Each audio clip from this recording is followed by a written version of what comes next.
Bienvenidos. Welcome to another edition of one of the greatest shows ever to exist, the Slanted Yeti. With this week's guests, Tom from Midnight's Edge and Final Death Star.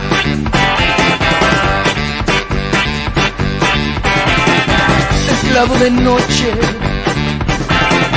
nos habla con golpe, nos hablan sus manos.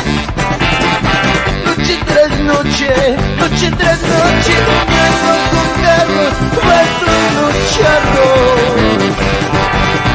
La cruz en sus brazos, por vida con escapo. La cruz en sus brazos, por vida con escapo. Happy day, happy Saturday, happy morning, noon, or night, wherever you may be watching the show. Hola, my name is Polly, and welcome to the Slanted Yeti. Every Saturday where we get a chance to lose subs and lose friends with really shitty movies that we'd like to recommend or not recommend. We've just been having a good time with this stream, and we're here every week. So what I would love for you guys to do that are in the chat right now, take the link, share it. Let's get a good crowd because we have some sensational guests with us this week. But before we bring on our special guests, let's bring my co-host, my Canadian homie, the white woolly mammoth. Not really woolly mammoth. Yeti. I love the introduction, man. It's dope, right? Oh, okay. Who was the one that recommended today's this week's movies? Because, oh man, this was tough. Well, Tom recommended the Fanatic. Oh God, I was jitsu, I think. He's And trying to lose. You were Angry Red Planet. Yeah, that was me. Yeah. So how was your week, homie? Oh, it was a good week. It took a long time to get through a couple of the movies. Like Jiu-Jitsu, I had to start a couple times. Yeah. That one is inexplicable. Oh my god! Oh my god! Yeah. This is turning out to be a real fun diversion for me with the Latino Slant. Every Tuesday we're interviewing musicians and chefs and actors. And, all this crap, all this work, and I love doing it. And then Thursday's just X-Files, but this is where we get to get our fandom on. And before we bring in our special guests, let's say hello to the people in the chat. Kip Ellis, Hale, what's going on, brother? And the beautiful Rennie A. Hi, Rennie. Good to see ya. Theme Park, thank you so much for being here. Thanks for coming by. Yeah, man. Yeah. And enter the unfamiliar. Wait a minute. That's our guest. He counts and Yeti doesn't count. So yeah, what I'm finding out real fast, Yeti, is that our guests, our past guests, they've had a lot of fun on the show. Yeah, telling everyone about it. Yeah, I've come across the exact same thing. Culture won't stop talking about the Legion. He has been it got inside his head, and I love it. Yeah, that movie is legendary now. That's why I still keep it in the opening credits. That and Wonder Woman 84, which is like the what do you call it when it starts something off? I don't know, the spark or the dud spark, but inspiration. It really got us going. Yeah. With this. And, but enough talk, man, because we got some fandom royalty here, and in Mr. Tom from Midnight's Edge. ¿Qué pasó? Hey, Tom. Whoa. How's everybody doing out there? Oh, doing fantastic. Yeah. Good to hear. After that intro, I really want tacos. Hey, man. We haven't talked about this, but the music, that song, I mean, if I'm curious, I think only one person has ever caught that song and what movie it's from. So It wasn't me. No. But I guarantee you've seen the film. Maybe. Yeah. It did seem familiar. Yeah, I'm pretty sure.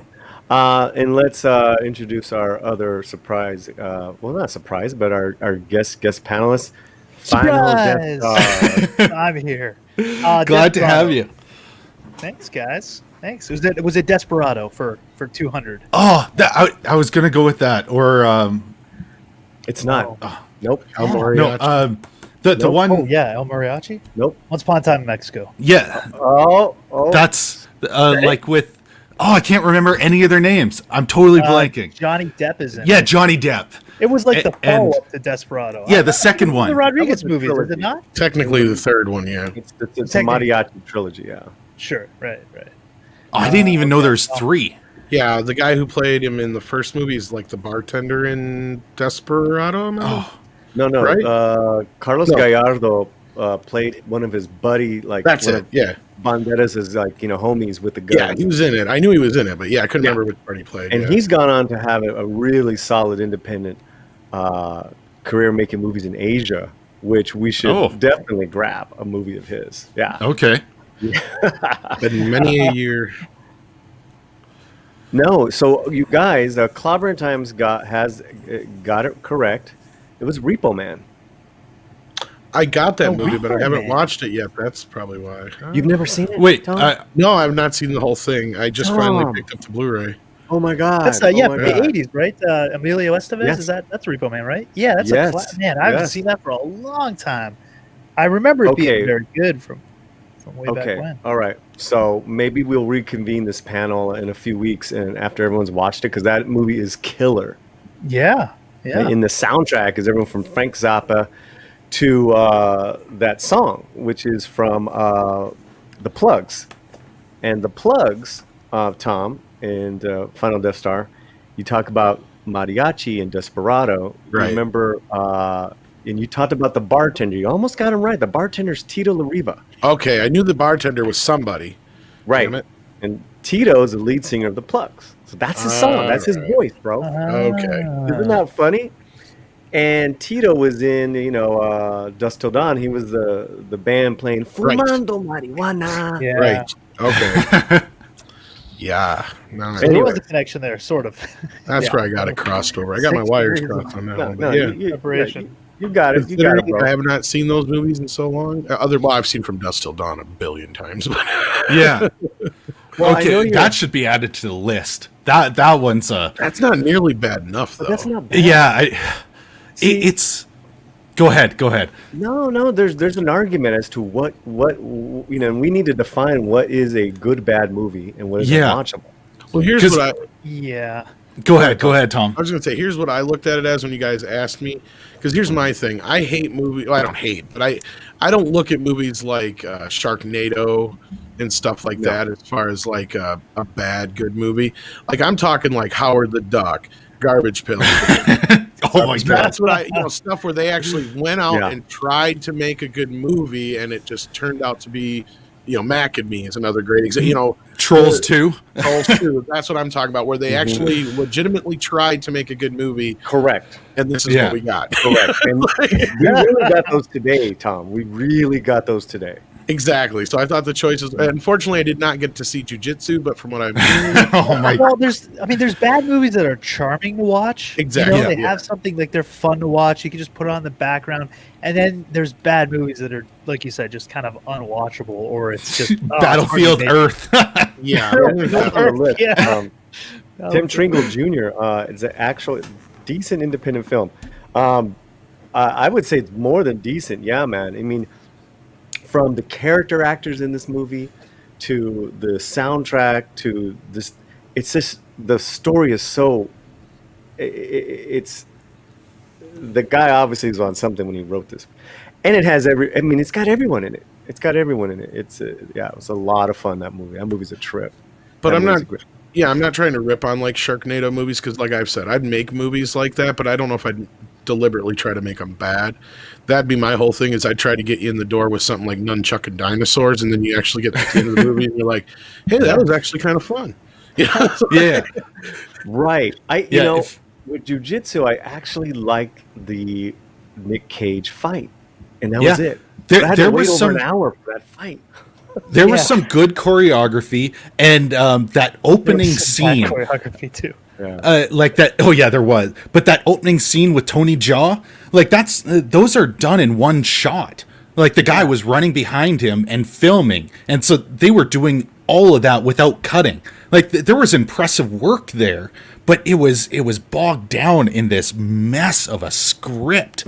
Like the timeline was just jumping everywhere. You get halfway in, and then they start telling you that there's this monster. Man. Yeah, I actually like the alien in it, but I think some more people are dropping in, which is wonderful. Yeah. Please share, please like this this stream. We're here joined by the great Tom from Midnight's Said and Final Death Star. Thank you guys for sharing the Saturday afternoon with us. Of course. I really appreciate it. Let's get into the first movie, guys, and really this was Yeti's fault, so I'll lend you to it, man. I'm gonna run the IMDb here. Go for it, bro. Oh my God, Angry Red Planet. Well, I don't even know where to begin with this. This one was suggested to me, and so I went in not knowing a whole lot. It is very, very slow. You get halfway through and nothing is happening. They're talking around, and you just don't know what's going on until they finally get to Mars. When they step out, they have this washed out red background that's done everything. But this is what you look at. You can't see any detail because of the filters that they're using. This is Cinemagic, man. Oh my God. Wow. Even that, like, I watched the trailer for this just because I like to watch the trailers. It's Cinemagic. Cinemagic. Yeah, it's so funny. They promote it as like you were not seeing what you will really see later on. my Cinemagic. You It's know like what they're promoting Cinemagic was, right? No, They didn't have the money to do any special effects, so all the special effects are a filter on the camera that makes everything look red. Yeah. And then all the actual special effects are animated. Yeah. Like flat out like 2D animation. buildings, the city they got to, And they make it put out that like in the it's a really cool thing, like you've never seen it before, but actually it's because they're being cheap bastards. Well, it's like a drawing on screen. Yeah, but pull up the monster. The main monster that's in it is it's glorious. The spider rat bat crab. Lobster crab. Yeah.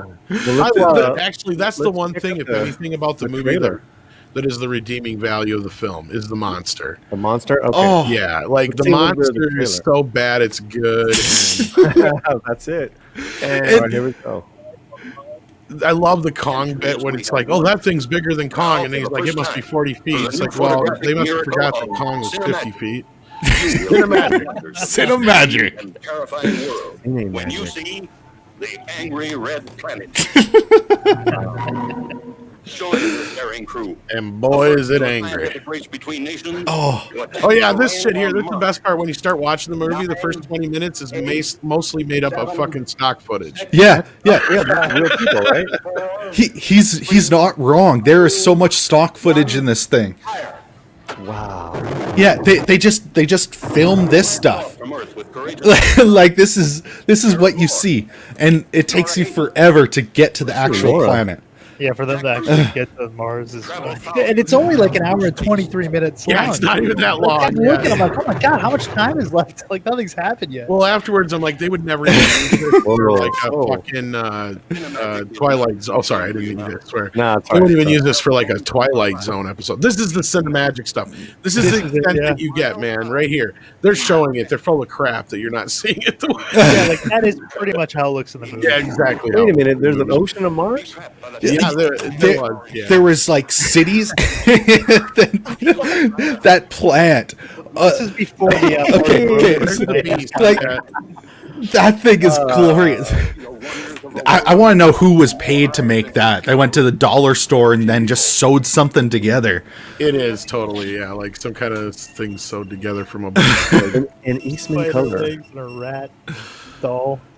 Well, that's where all the money went, was to spend it on the coloring, the color film, because this movie was, it definitely fits in this so bad it's good. But yeah, the one downside is you can almost skip through like the first hour. Like you need to. You need to. Then you've got 23 minutes left. Yeah. No, that's really where all the story is. It Yes. is. It's true. Yeah.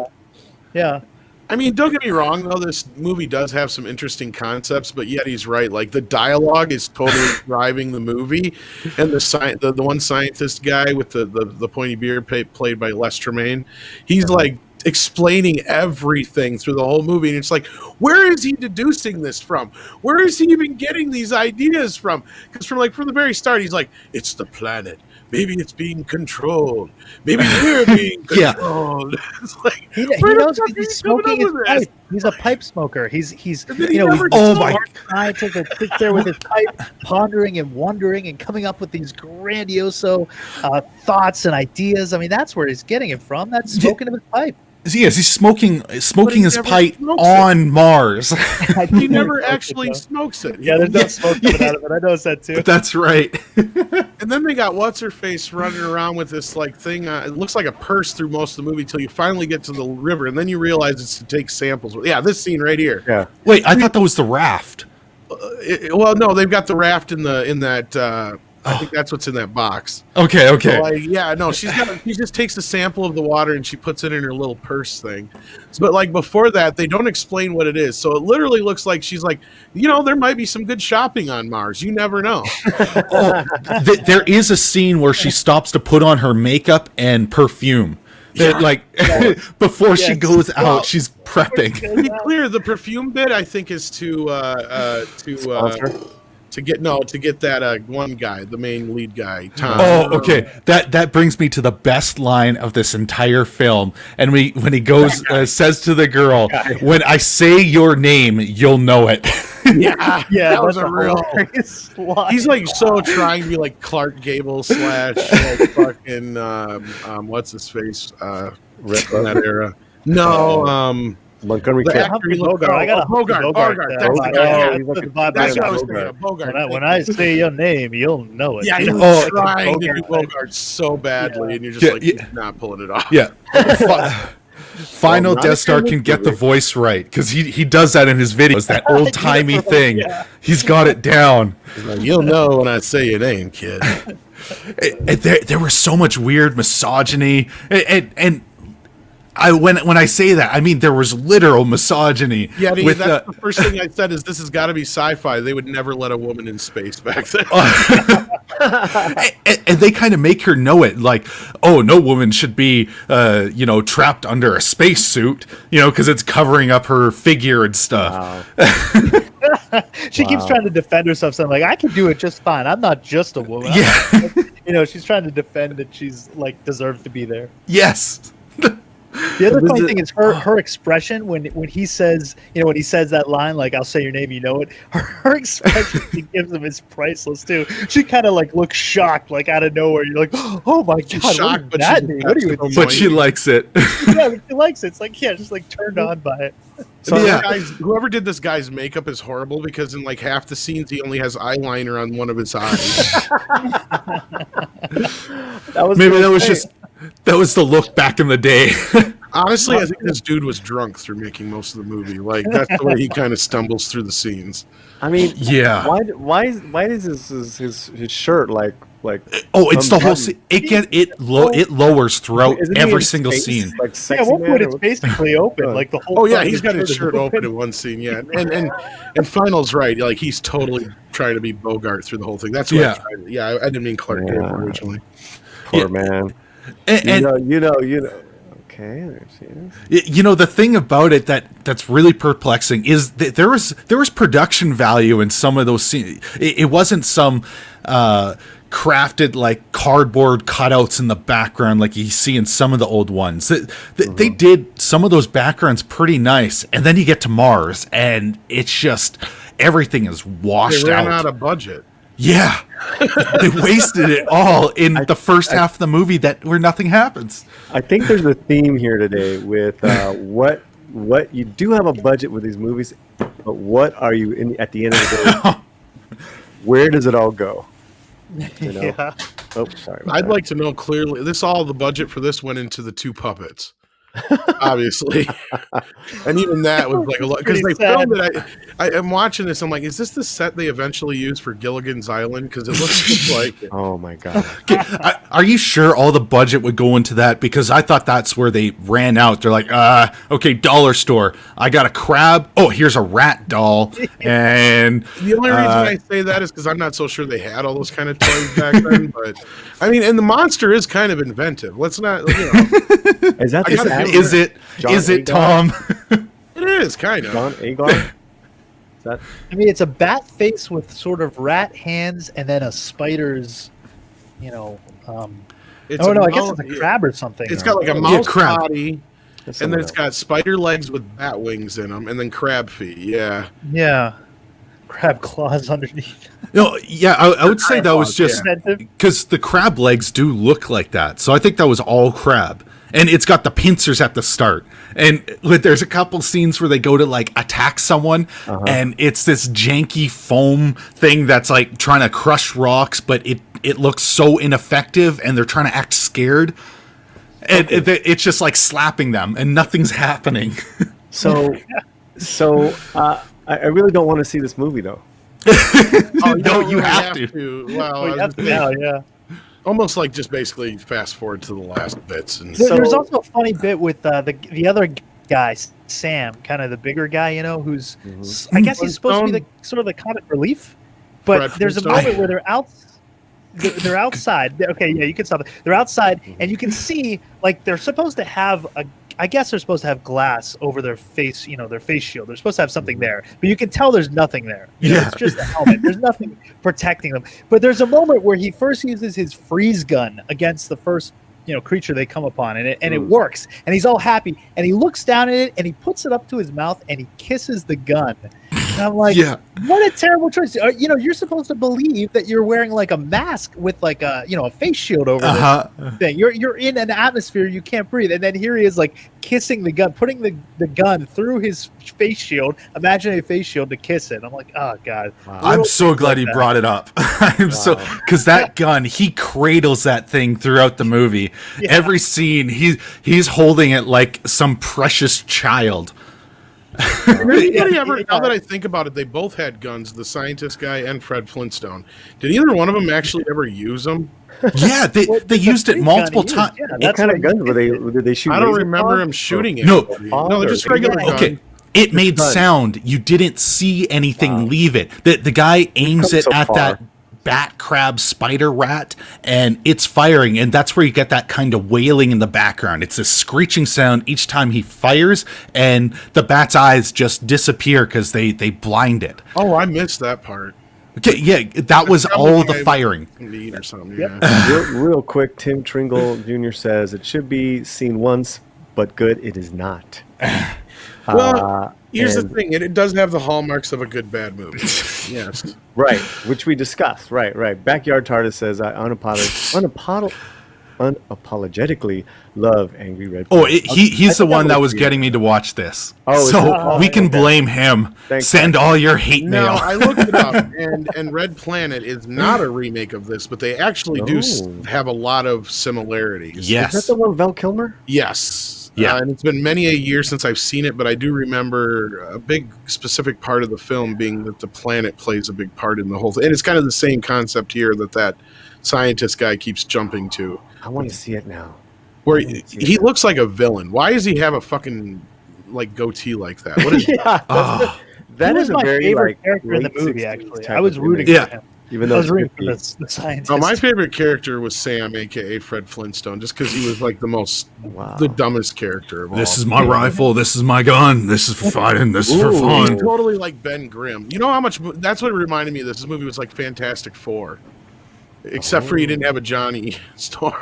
What, the like 90s one where that low budget thing? The whole dichotomy you've got, yeah. You could easily have been a Fantastic Four story, or maybe this is even where Stanley got some of his inspiration from. Oh God! Wow. Yeah, this thing. So Red Planet wasn't good. What Planet wasn't good either? Tim was saying. But I remember at the time, right? Val Kilmer had like a little all-star cast. Was a Oh yeah, it was one of those movies. I don't think it did well at the box office. I'd have to look for sure, but yeah. Yeah, I don't think it Don did. Cheadle? Was Don Cheadle in it? I think so. Yeah, Yeah, I think he got killed early on or some shit. yeah, like it had a pretty good cast and all that. But Yeah. I just remember after watching this, I'm like, God, this seems so familiar, like that movie. Yeah, I think there's definitely some inspiration from this. I guess they actually mentioned this movie in there because I checked. That's where I checked. As I went to IMDb, checked the connections, and if it was Okay. a remake, it would say it there.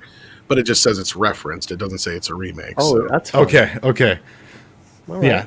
Oh man. Oh. So you would tell people just to what? Are we? Well, You get more out of the trailer than you actually do.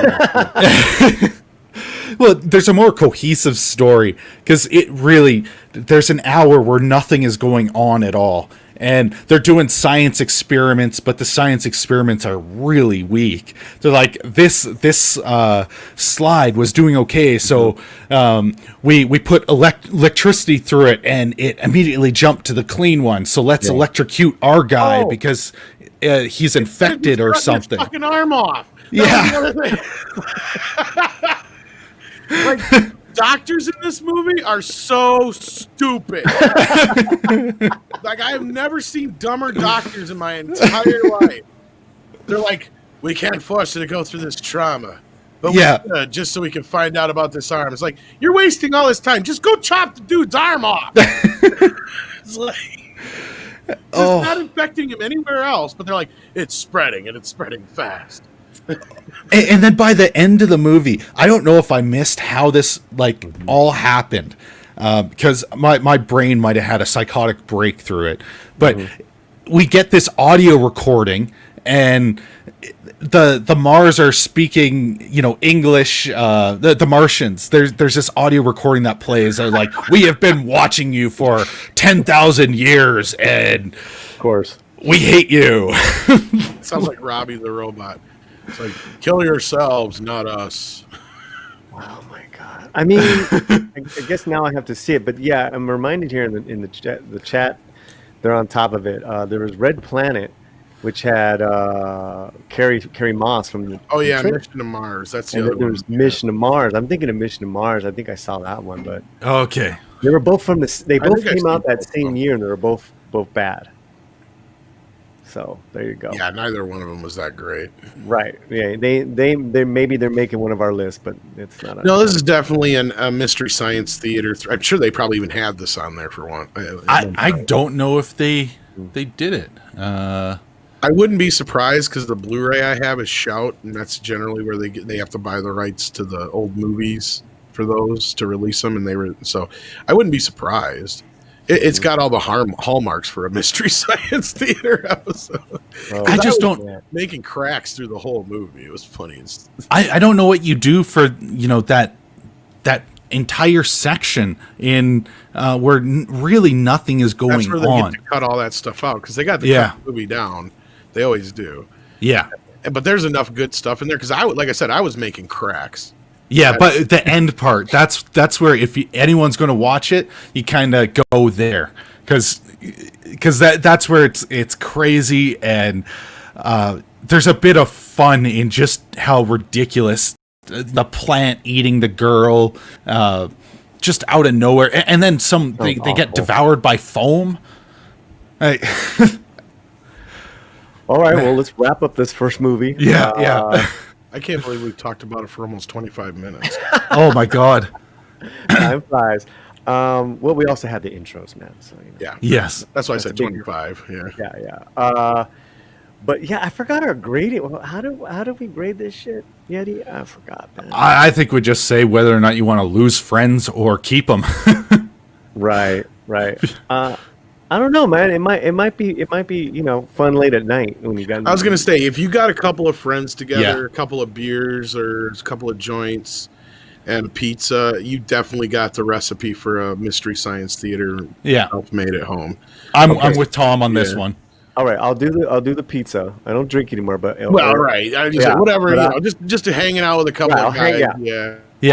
Maybe Mrs. Slant will indulge. She did indulge in the Fanatic, which is what we're gonna get to now. That's a fun piece of cinema. The Fanatic. Oh my starring God. Everyone's favorite weird man. I hope I Freddy think- Krueger comes and he kills you. John Travolta. Oscar-winning performance. I No, it's not. honestly, I actually liked his character in this. I- At first, it was very annoying, and I was like, "What is going on?" And then the more it developed, But what was I annoying actually was that started to chick get and her into it. stupid I'm like, voiceovers. Where do we start with this movie? I don't know. I was Tom, you take the reins here because you're the one who recommended. Okay. First of all, you have this whole idea. Let's be first up front. This is directed and I believe written by the one, the only Fred Durst.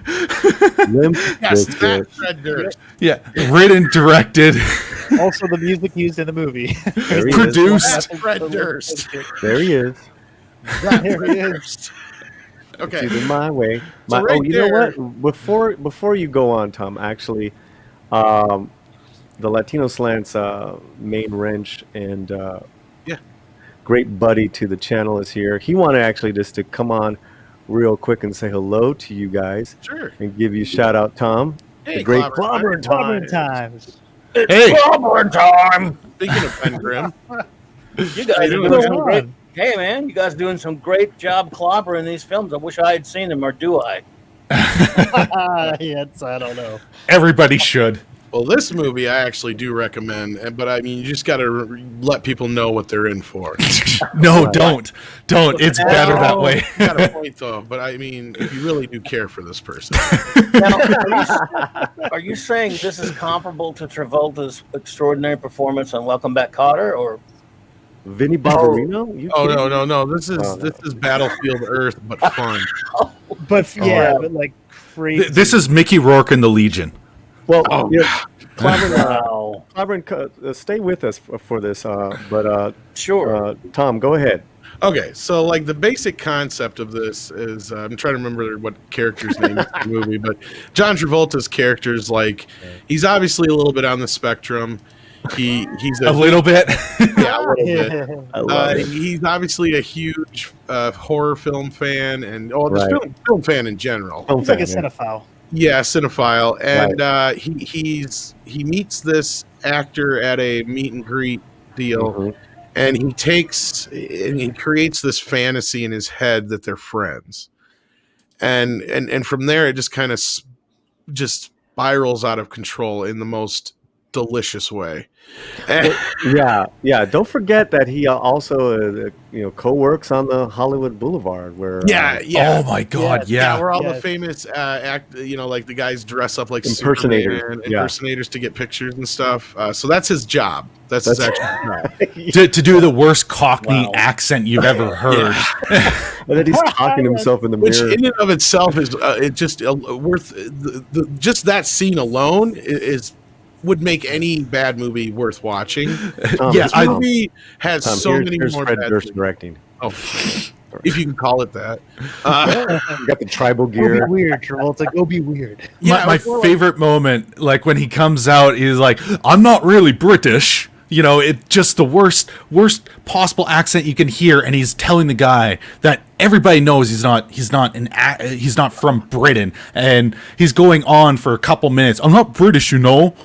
Oh my! I love that. Yeah, it's like I'm not British. I ain't totally not British. The beginning had a lot of hope. The beginning of the movie, I was like, Mrs. Slant was actually like, oh, okay, he's working a character. This is a good scenario, He went full into this. He went full on. I mean, my hope grew as I watched this, as it kept taking me along for the ride. I was like getting more and more into it. That's why I love that's so bad about it is it isn't that bad of a movie per se, but once you get to that third act, Yes, Yeah. it falls apart there. well, not No, so it much was falls really apart, cheap. but it just goes completely batshit and Yeah. insane crazy. Yeah. and he Yeah, by the end. and this is a Latino slant, Tom, and I have to say that the fucking maid just gets bad. Well, the other thing is, there's this It was other so character that's actually narrating. She's like a journalist, and she has very little connection to the story. So Yeah. it makes you wonder if she was added later, or at least the narration part was added later, because she's really there throughout the movie to just kind of be that. You can tell she's kind of like, she obviously feels a little sorry for him. She wants to watch out for him, like a big brother or a little brother kind of role, kind of thing. And she's just kind of there, and she doesn't really play into the story much outside of just being that voice of conscience. But then when you watch the movie, she's the wraparound telling the story, and you're like, Yeah. The wraparound. It's an awful device. It doesn't make any, and she's got maybe 3 or 4 lines doing the wraparound. yeah, It's so Right. unnecessary. Right. And it She doesn't might as really well show have been. It any might as well have reason. been the maid being being the fucking voiceover. Yeah, yeah. And Well, like I the think- landscaper brings the cops in. He did it, senor. He did it. He did. He did it. yeah, that was so bad. But that's the thing, is like, this movie is like, it's like you watch it and you're just kind of like, Fred Durst is trying so super hard. Okay, this thing, So it felt hard. personal. It really Like, felt it like a was. personal story. That's what my wife and I were saying. We're like, who, did this happen to him? Did he Yeah. get like stalked by some fan or someone he Latino knows? It representation. seemed very personal. That's what Yeah. makes this a good bad movie, and it fits that criteria, is that Fred Durst, you can tell, is so into this story. Well, he is dead fucking serious with it. He's That's the directing, thing. which I had no idea. He's been directing for like decades now. Oh, and Yeah, it's you not know, his first it, movie, but he didn't even do a bad job, especially in the opening. The scenes are shot very well. Everything is framed properly. You get good interactions, but it falls apart where with inexplicable things. it shows Durst's limitations. And Yeah, that's what okay, makes it that's a great. good way. And Yeah. that's what makes it great, is that he is so pretentious throughout this entire film, and it proves to you that Fred could go on and have a great career as a TV director, where he's actually getting direction from somebody else, coming in and doing, like you said, technically he can do the job. Yeah, it was. Yeah, I was technically it was surprised. fine. But he's Yeah. got this transition thing with like the drawings and all this stuff, and Oh. with the narration. Yeah, which that didn't really make sense. Either. And what The he's transitions doing of the is he's drawings trying were- to do this really pretentious art film thing, Yeah. in a very bad B movie. So basically, that's where it comes off so pretentious. Yeah. Is it's like, dude, you should have just embraced what you were doing from the start, which obviously Travolta did. He's hamming it Oh up. my He god. knows all in on exactly this what he's character. doing through the whole movie. You know what? He always He delivers, brought Tom, in any vehicle. In any vehicle, he's always 100%. He's in it. Yeah, I can't. Okay, so there's a couple scenes where the character is practicing how he would talk when he meets his idol. Was it Hunter Dunbar? And he's talking to himself in the mirror, and this is exactly what I picture Travolta doing before he prepped on this thing. He's just going up to the mirror and practicing his worst, on the spectrum character for hours. Yeah, That's this actually a great poster actually point. kind of shows you how pretentious this movie is. Yeah, if he would have just taken this more in the dark comedy route instead of taking it so seriously, I think it would have been a lot better of a film. Because it has all the markings of like a dark comedy, Yeah. but it's just taken too seriously, Yeah, there's a couple Taken too points. seriously. Right. Yeah. Right. Yeah, because Right. you're right. The third act, I wouldn't say it so much falls apart, Uh-huh. but it is just that fact that, like, you guys are right. Like, you leading up through this, it should be like this psychological thriller, and then it totally goes off the deep end. Correct. Correct. It's Psycholand. That's the only Yeah. time. That's the only time that Mrs. Slant will watch a movie with me, is that when it's a good thriller. She liked the first 20 minutes, Yeah. and then she was out. That's the thing. It's like, I just want to check in with the peeps here. Hey Kai, what's going on, brother? What's up, Ken? Soul Assassin. So Angry Red Planet better than Wonder Woman 84. Ooh, I would have to say yes. It's a lot shorter, about an hour and a half shorter. Oh my god. Yeah. You nailed that. Did it all for the nookie. Yeah. Didn't they have that song in it at one point? Yes. And not only that, that is one of the, I'm so glad you brought that up. Because that is one of the scenes that stands out even more so than the last part of the movie. Right. Because Devin Sawa is in the car with his kid. Right. And his kid's acting like it's a great fucking song. He's like, yeah, this shit kicks ass. And they literally sit there for like 2 minutes. Right. And they say, little biscuit? Little biscuit? Little lip biscuit? Yeah. Oh, God. And the movie comes to a completely dead stop just for that scene. Just for that, throw that in. Like, he had to do it. He had to promote himself. Yeah. Mispronounce says, Ola Peeps, is this the Travolta after our Scientology meeting? Maybe. That's another good question. Is Fred Durst a Scientologist or something? Ooh. Oh, I have no idea. I don't know. Yeah, I don't know. Yeah. And I wonder about Devin Sawa, too. It was hysterical and best to watch with somebody. Yeah. Exactly. Yeah. That's good. So, Because I think it's right, Tom, that you shouldn't tell people. You should tell people to watch this, but don't tell them what they're in for. Like I'm trying to avoid a lot of the end. I mean, we keep saying it goes off the deep end into it does. Because the thing is it's such a good bad movie in that way. Like you guys were just saying, it pulls you in. Travolta's character is just so badly good. Well, I don't think you have to hold back on the ending, because I think this is where we're discussing the full movie here, right? True, but I would love to hear people. I love, like you said, it's best to watch it with a friend, especially if you know what they're in for and they have no clue. Another monster says it's directed by Fred Durst. What the fuck do you expect, Casablanca? No. I get what you're saying. That's the thing is Fred Durst is so pretentious, and this movie could have been. It could have been good. Yeah, it is technically kind of good in a weird way, but the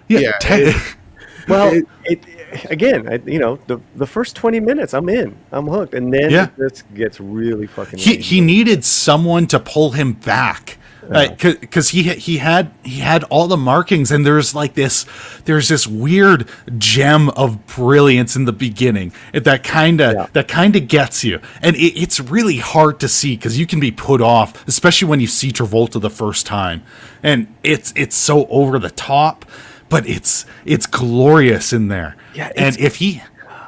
Go ahead. No, I'm with you, man. I liked his first couple of scenes. It's like, I think this is probably one of Travolta's best performances. That's the sad thing. He makes every wrong choice as an actor. Yeah.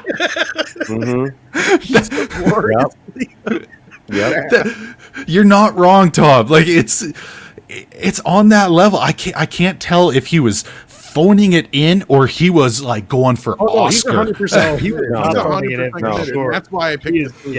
No, that's why when he gets, he hasn't gotten a great director and a great script in a long time, but when he was getting them, he was getting nominated year after year.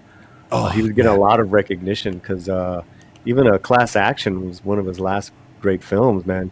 Boy can act, man. Oh, yeah. He can't. They really needed that guy to pull back the script and pull back Fred Durst from like the scene you guys were just talking about where he starts playing his music just to say, yeah, this is me, and it stops for 2 minutes for no reason. And it wouldn't have like royalty. He doesn't have to pay for the rights rights to it. Well, that's just it. Well, no, that's just it. Yeah, it could have been kind of funny as a tongue-in-cheek thing. Like, yeah, we get it. If it would have just been a quick thing and then they cut away. Yeah, 10 seconds. It's someone passing by. Or the son just says, like, they suck. Oh, yeah. Funny yourself. Yeah, that would have been better, but even either way, the 10 seconds, fine joke. Once you drag it out past that 1.5, 2 minute mark where they're just literally sitting there jamming in the car in the middle of a movie. Right. Not the beginning. Right. Not someplace where you're just kind of trying to film. The mood. Yeah, correct. Exactly. If any other editor, any other producer would be like, that has got to go. It's just it's amazing. You're absolutely right. I was in shock when I saw the credits. And I think Final Death Star had a point there. If the son made a joke, it would bring it over the top. You'd have a bit more respect for it because it would be a great joke. The son's like, "What the hell is this? Like they suck." It's not popular. If you really want to have a jab, you pick another band that was worse than them, like Blink One. I wouldn't say Oh. Blink 182 is worse, but like just have like that, or like to have the kid go, oh yeah, but I like Blink 182 better, or something like that. That Just would be kind of a little great. tab, just to kind of have fun Correct. with it. But no, that's the thing is you go from this point of okay, Fred's having fun with himself to, oh no, dude is sucking his own dick. Correct. Yeah, Correct. right. Correct. You're right, man. You're so you're And, so no right. one watches because this movie that- that knows it's him, and you're gonna pick up on that. No one's gonna like go with that scene and be bought into it. If you know he's directing it, your automatic response is, "Oh God, he's putting his own music in the movie." Yeah. Like, that's everyone's automatic response. If you know he directed it and No, wrote if it, I remember right, he direct that movie with Johnny Knoxville too. He's a director for. Let's look it up real He's quick. directed a few different movies. Because I think he did The Ringer, if I remember right. Wait, he did The Ringer? If Seriously? I'm not mistaken, he's actually done a couple movies that you've seen, I'm sure. Yeah, He's I had actually been no, I had directing no like a clue. decade, yeah. I had no clue that he was directing. Okay, I mean, not, I really not had- The Ringer. had- I didn't- Never mind. I didn't either. No, he didn't. I don't think he directed that, but When was let me it? see, as a director? there was some movie he did that was actually a bigger movie. So he's done a lot of music videos. Yeah. Fanatic, The Long Shots. That's the one Uh, I'm thinking of, maybe. That's the one I'm okay. thinking of, The Long Shots. Yeah, with Ice Cube. 2008. Yeah, Ice Cube. Was that any good? Yeah, it wasn't too bad, actually. I don't remember that. 5.4 on the. You see, Yeah, I it's- totally see him directing something as stupid as this. See, now this movie was not that bad. Like, this is one of probably his best movies. Oh, okay. It's basically just, it's loosely based on a true story. That I know. So that helps, probably. Oh, do we need to put this on our list? No, it's not bad enough for that. It's not. Yeah, it's pretty. See, I wonder, Tom. The fact that you said that, I wonder now even more if the Fanatic was loosely based on a true story too. I really Yeah, think it had to, because it was very personal. See, it's very possible, and that's where I think like it went off the rails. Like your guys are right. Like I don't know what he was thinking in that third act, to where it's like you had the potential, you had the makings of, and even though we've seen this movie a million times before, just Travolta's performance was just so good, or so badly good, or whatever you want to call it, to where it was like it saves I that. think it's movie. uncomfortably good. It's uncomfortably Yeah. good. He does it like it's pitch perfect though. Well, You know, Yeah, you it is. like him, but yet you want to keep him at a distance. That's the whole point of the character. And Travolta got that. Like, that's where you guys Yep. are asking. Mhm. It's like, no. I think 4.2. Travolta took this 110%. always does. Yeah, Like, me too. Always does. He knew exactly what he was doing, and he needed a better director to kind of guide him, and especially that third act. Like, that Okay. third act needed to be completely rewritten. Yeah. Here's a question for you. How would you have fixed the third act? What would you have done to bring it together? See, the problem with this movie isn't really Travolta's character, it's Devon Sawa. Yeah, I'm with you. Yeah, you needed to make Devon Sawa likable, and to where you Yeah, he understand was his. such a dick. He was in such the a movie. badly written character that exactly. Go ahead. You had no sympathy for him. You couldn't relate to him. He was just like, man, just be nice to the guy. He was so aggressively angry for very little reason. I get it progressed over time. Like Travolta's character kept pushing the boundaries. So at some point you start to crack. But he was like a super dick right from the get go. And I like Devon Sawa. It's just his character. It should have been a little more likable. I think And that's what where I he think is. you guys are What right. else Where is he this is a bit more biographical. Where I really think he put himself into Sawa, the whole dad story, all that shit, because it was so pretentious. And like you're right. They make it's very hard to make him likable. And I think that's the hallmark of Fred Durst. I think that's what Fred Durst is probably like in real life. it's just hard to make him likable. Like a very unlikable, like he feels like that character's like, that's what I'm getting from this. It's like he feels like this character's likable. But Now, do you think that was like a particular choice to not make him likable at all? No. Just, or you think that's just like how he sees I think celebrities? that's how Fred Durst sees himself. Just a total, He doesn't see it as being a dick, is my point. I could be wrong, but what I'm getting at is Fred Durst thinks he made this character likable. No, Like he, Yeah, here's I the think money Things Red. into it, like he puts things into it to where you should relate to it, like the single father deal and all that other stuff. Yeah. Yeah. that Yeah, would be here's the scary. monkey wrench. Mrs. Slant loved him in it. Loved the character. Wait, Yeah, it was like him. He's a douche. I said, oh man, he's Did like she got that watch it lead- all the way through though? No, she didn't. I told you she left. Right. Yeah, maybe if you watched it all the way through. I think you're right, Tom. They try to make him likable because they try to have things you relate to. He's a father. He's trying hard. But I don't think he was meant to be that unlikable. I think the fact that Travolta is like so over the top, like he's so kind of obsessive, was you're supposed to side more with Sawa. Like, oh yeah, obviously I think you are by the he's a end. dick to this, because but it doesn't play that way. No, not they at make it all. Really, I side with Travolta. I'm like, oh, this poor guy, Yeah, you're not supposed to. Like, that's the whole point. Right. And that just to me goes to show that this story, it's been like, oh, that's a great story, Fred. We'll buy it from you and then rewrite it. I tell you, if you had Todd Phillips direct this like he did with the Joker, Yes. it'd be a totally There different you movie. go. 'Cause this is That's kind of what a I'm saying, Joker-style exactly. character, right? Now you Can get you what I'm imagine? saying. Yep. Can you imagine Movie Travolta? genius. Now Travolta in would have that? been talked about. Yeah, Yeah, He'd be man. nominated for Academy Award, man. Well, and that's what I'm saying. Oh. You needed a director who was be able to tell him, no, pull that back. No, that's Correct. the wrong choice. Because he does have a good character here. Because you guys are right. You do, by the end of the movie, root for this character when you're not supposed to be. Yeah, He's a fucking psycho. That's Yeah. the whole point. And gets offended by being called a psycho or a stalker, even though he is. I'm not a stalker. He was great. He was great. It's just Definition of a stalker. I So- thought the scene was great too when he kills the maid. Because he's like, oh, bloody nose. Oh, I had a bloody nose once too. He just goes off in the story like he doesn't realize, or he's compartmentalizing what just happened. It's a great scene. Yeah, and then walks into the house and completely forgets because it's not. He everyone just forgot doesn't about understand. Like 2 days. Yeah.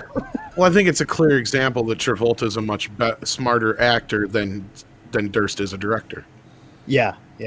Yeah, like, I and think that's where that's it right, goes to the point of, Durst proved in this film that at best he's good at maybe being a TV director or something like that, TV movies, something where he's not writing, where he's not in control, because he does have talent in that sense. Or music videos. Music videos, I guess, because. But I mean, he does make a competent film here, and the same thing with, and that's why I brought up the other movie, even though I got the wrong title. I knew what I meant. Right. The football Long movie. shots. Yeah, I knew I meant one of the sports movies that came out at that time. But anyway, the long shots, and it was fairly well received for the most part. And don't get 5 point whatever on the IMDb is not actually that bad.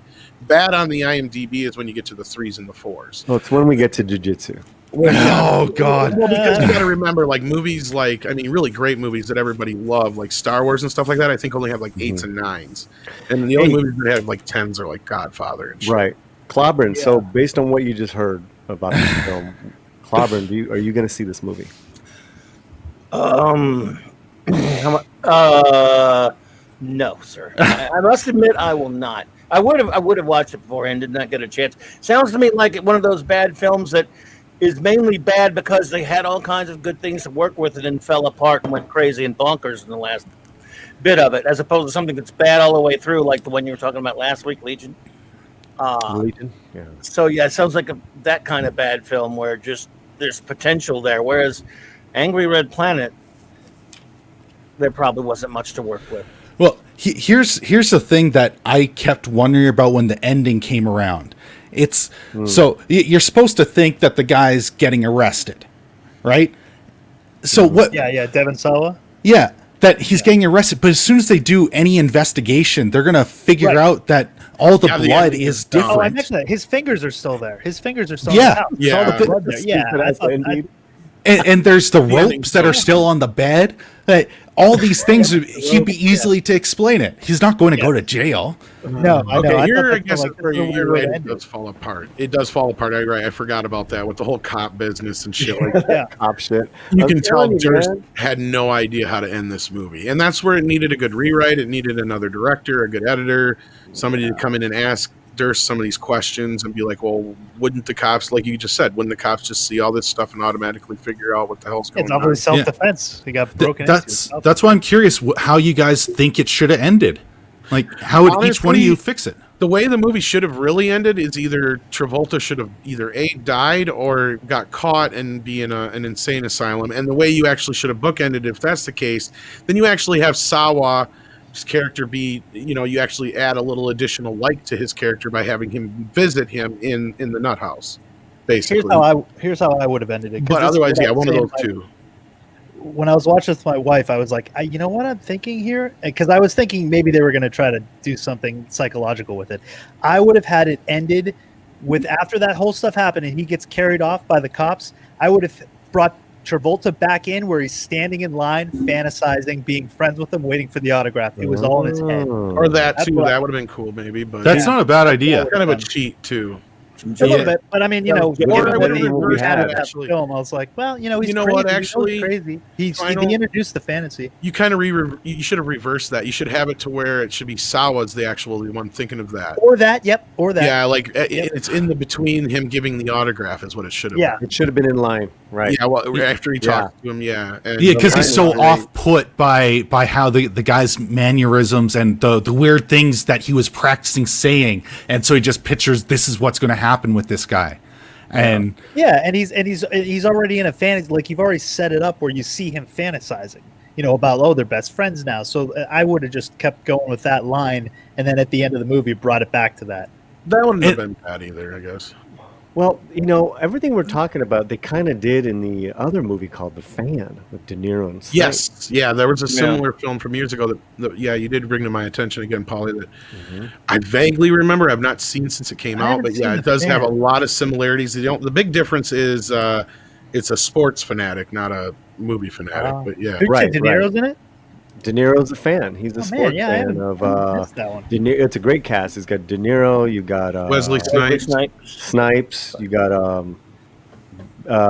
Del Toro, who's the other baseball player. Yeah.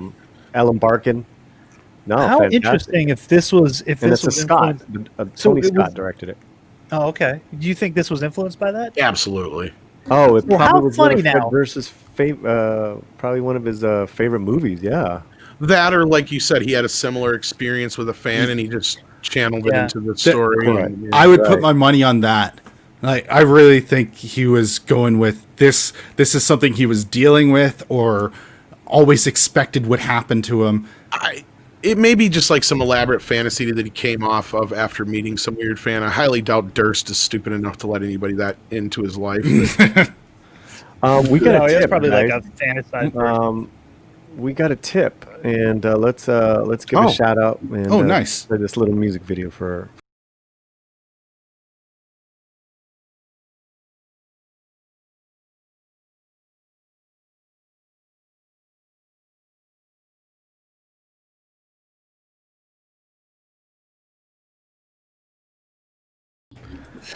Thank you so much. He could have Tip broke that Ellis. guitar. Desperado. Wasn't there also a film called The Fan back in the early 80s? It was kind of a slasher horror film. Dennis Might have been. Christopher. Dennis Dennis Christopher. Christopher. Yeah. I saw that as a little kid. That Oh, freaked yeah. me out. Yeah. Well, yeah, this is a common trope. There was a couple other films with similar-esque. But then maybe that's why he tried to go with a strange ending, but it was just somebody should have, like you guys are right, somebody should have said, stop, Fred, you got to redo this ending. It's not working. Well, you can tell he didn't have. He had like who had Final Cut. It obviously was him. Considering it's got to It be was him him. with He that wrote it, fucking produced it, 2 minute. and directed it. Yeah, Yeah. with Yeah. that 2 minute deal, yeah, there's no way anybody else had any say over this but him. It's kind of a topic on itself, like movies that started out well that ended badly. It happens. It's happened a few times. Most of Hollywood films nowadays. And if you look up the producers, there was like 20 on the list on IMDb for who produced this movie. Then that means that Fred just went out and got money, is what it is. Yeah, Okay. yeah, that could be interesting. Hey, Clobberin, thanks again, man. All right, buddy. Appreciate it, man. Nice meeting you all. Yeah. too. Nice talking to you, Clobberin. Clobberin, Clobbering time. It is Clobberin, that.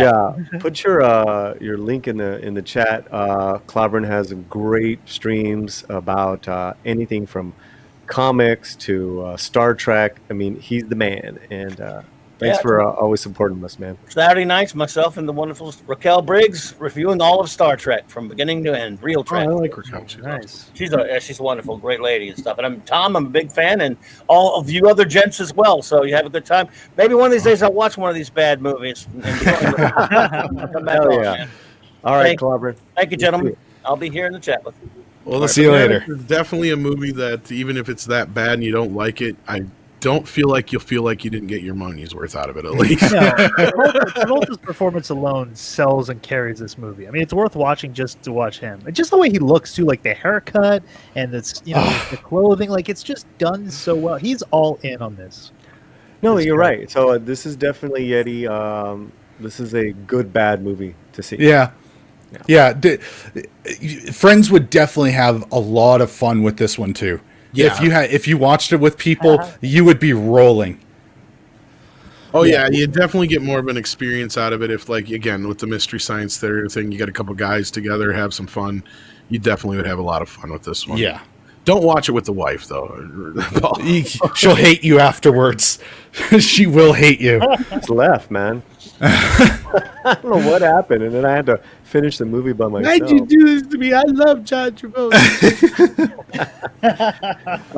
Right. So we're moving on to our last film, and Well, then I guess I since I didn't see this, I can ask the lead-off question: did Nicolas Cage save jiu-jitsu at all? I like the face-off theme we've got going here. We got Travolta, now we got That's Nick true. Cage. I didn't even think of that. you didn't? I thought for sure you would have. No, I was just like, no. I just thought, like, oh shit, you're right. Yeah, man. Why don't we check? We out should have the- watched a John Woo film. Shit, man, that would have been badass. Face Off.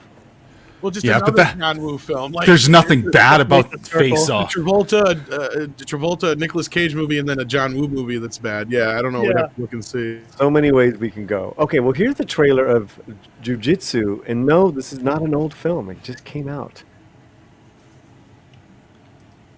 He gives that performance that they ask for, and Okay, guys. the sad thing is they all wanted him to Wait. ham it up. Hold on. Here's my surprise. This gentleman being killed. Why does it do that? Okay, this gentleman right here being killed Yeah. by the alien. That's Master Higa Machado. That's my teacher. Oh no way! Kidding. I was like, what? Oh my god! Oh, that's awesome. So we're talking. Yeah. Here's the good part about it. Here's the only good part about it, right? Higan pulls off a crucifix on Yes. the alien, Yeah. right? And the crucifix. So, but the alien's so strong, he just basically brings his hands back and then just jacks him up. Well, Yeah. that's a part that kind of Some of the choreography there It was in no theaters. this movie will just make people angry. The trailer made me angry. Okay, Yeah. For one, Nicolas Cage isn't in it that much. He's got very few scenes. He Okay, probably well, showed let me- up for a couple days and Let me lead this one off. yeah, okay. Oh wait, were you the one who recommended it, or was it me? I did. Okay, go ahead. You do it. Oh no, I just said there's this new one I keep hearing about. It's got Nick Cage, and it would be perfect for us to go He's with still because paying off his taxes. Is that what this is? I really was doing a lot. No, I'm serious. yeah. I don't know. That's Well, what a you lot know, of these the movies movie was do. filmed in Cagey's gotta Cyprus. be. This movie was filmed in Cyprus, so he probably got to collect all his money. Yeah, lead it off, Paulie. You know, well, okay. So the movie, the setup of the movie is pretty easy. Like it said, every 6 years, this alien comes to wants to kick ass and wants to fight the best fighters, and there's these fighters compromised of some of really the best martial arts actors out there. The problem is Alan Musawi, who's the lead, he's a terrible actor. Duh, right? Yeah. And Nick Cage is kind of like the kooky, I was here 6 years ago too, A mentor. Yeah, a real Washed bad out mentor. And that's really it. There's all the fights are really, really long. There's some really lame camera work, and the alien's head, the special effects on the alien. Is Oh my pretty god. cool. I like the alien's head. It was pretty cool. Where you see his face every now and then. Yeah, that was pretty cool because Yeah, his little red eyes, beady eyes come out. Yeah. But it looks green so flat nose. cheesy. And I will But say, the overall, that Nick, someone taught Nick. You can't see it, but I could tell. I could tell what he neutralized the lead with an omoplata, and that's a really badass move. But it's like, why didn't film it? It's like this guy, this director was just so silly. But other than that, and then the other scene that I said, there's absolutely no jujitsu in this movie. Yeah. And okay, and so when there is a good action scene, because like Polly said, there are very good like stunt actors and people that actually know martial arts. If you've never seen Tony Jaa in Ong Bak, the guy knows what he's doing, and He's fantastic. yeah, and he does those stunts himself. But they ruin it with all this weird camera work. Like they start spinning it around in circles, and it goes with some sort of flip, and it makes it dizzy. So you don't see how cool their actual moves are. Well, and honestly, there's one interesting thing they did where they're, the first big scene where Tony Jaa's like going through and breaking them out, and they've got like a camera behind. But every now and then the camera like drops and it falls into being almost like a first person view, like you're in a video game. And I think they were trying to go for something there. What's that? Well, the one thing behind that, I don't know if you guys noticed. Okay, so that first scene, that's probably one of the best ones, because most of it is shot in a consecutive shot. So Tony Jaa and everything is planned ahead of time, and it's well done because they don't cut anywhere. But it seems like it's a body cam, because the camera is like running behind him the entire time, and then halfway through at like 2 minutes of all this fight, the camera starts fighting back, and you start seeing hands. But it's like a first person view. Yeah, first person view. Like but then video game.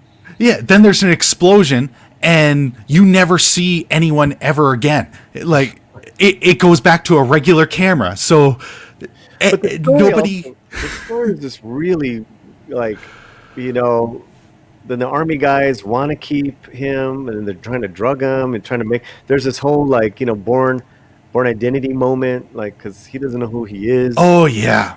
Right. It was kind of like this is kind of the filler story until we get to the fights at the end, which is just like it's like an hour and 15 minutes that you gotta wait. I just want to know what happened to that character, because I originally thought it was supposed to be, so the guy you have on right is kind of the main character, and they rescue him. Tony Jaa rescues him, and they leave, and it almost looks like the camera's supposed to be from his perspective at that point, but then you see him jump in and start fighting, but then the camera's also fighting. No, the camera work was a mess. I think it was. Go ahead. I think the camera was supposed to be at certain points where someone gets hit. The camera is supposed to like fall off of whoever was wearing it, so to speak. Like you're looking from the guy on the right, like his point of view, right?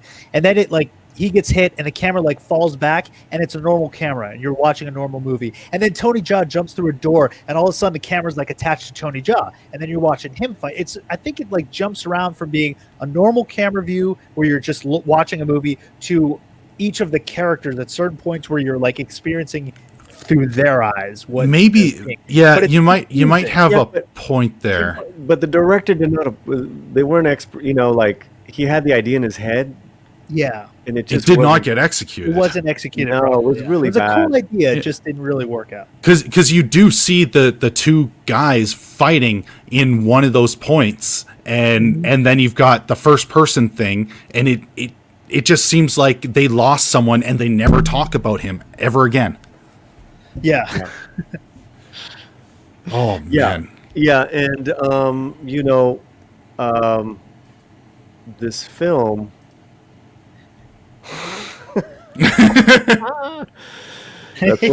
That's when he's like on a rickshaw, on a like, what do you call them, the little chunks, the little the like little Asian fisherman boats, right? Yeah, the boat. Yeah. He finds the guy at the beginning of the film. It's just like a lot of stuff that makes sense. This is the director. I guess he wrote and directed it as well. So go ahead. Oh, like here's the thing. There could have been a story in this. But the way that where they chose to start it, and then him getting captured and all that, it makes no sense, because they're rather that whole army thing, that they're not really involved at all. It's supposed to be about these kind of 6 fighters that go up against the alien. Yeah, it was just like all these bad ideas for filler to create a story where it's like, just get to the fights. Just get to the fights. And Yeah, they didn't really need his whole background of like amnesia, and he's like part of this Yes. secret, a secret ops group that's like a black ops group that whatever they do, you don't really ever find out what they do or what they're there for. Mhm. It's just that's his backstory. He's part of this black ops group, and he's got amnesia, but he's also secretly part of this 6 fighters of the world. no, he wasn't part of the Black Ops group. He was always the part of the 6 That's why I it's thought he was so supposed to be part of confusing. the Black Ops group as well. See, I didn't. No, Yeah. no, you didn't get that, right? I didn't even get that. was I thought he was yeah. part of that, but he had amnesia, and they were breaking him out because secretly he was part of this group as well. No, He was just see, his that's cover the was like issue. even in the Black Ops group. So Well, that's the thing. I had to see it a few times just to figure that out. You're right, Yeah. because the first time I totally missed it. Yeah, and because there's like they There's your answer rescue right there, him, Tom. and then Michael Caine syndrome. at some point he gets like knocked out a second time, and then he's with the military guys, and then it jumps back to being with the 6, and they're like walking in the jungle. It's incoherent. Well, here's my question. First of all, I want to, if you can zoom in, who the hell is dumb enough to, well, they just said it flat out. It's Terminator or Predator meets Mortal Kombat, but I want to know who actually gave it 4 damn stars. No, Oh yeah, how do I? who did that? I don't know. Oh, I can't. Enhance. I don't know how to. Can you zoom? No? Okay. Give me a second. I'm gonna No, it's fine either way. Oh, look, yeah. If you can, if not, but don't worry about it. But like, yeah, like I hear the idea for the story, and I hear a lot of interesting ideas, but like you guys keep saying, like it sounds like they just don't do anything with it. Yeah, they don't, and they even start adding in comic book transitions. Transitions. Yeah. Because it's based off a comic book. So Is it really? Okay, was it actually? That's what they said. And, Okay. And it's comic book Yeah, I panel. didn't know That's how that. they start and end the story, and in really bad transitions. Really bad. It's Sounds it's jarring. Trying to cash in on that, then yeah. But there was a story in there. They just had to pick how it was told, because you get, I don't know, 20 or 30 minutes in, and then you start learning about this whole predator thing that comes around every 6 years, and it comes through a portal.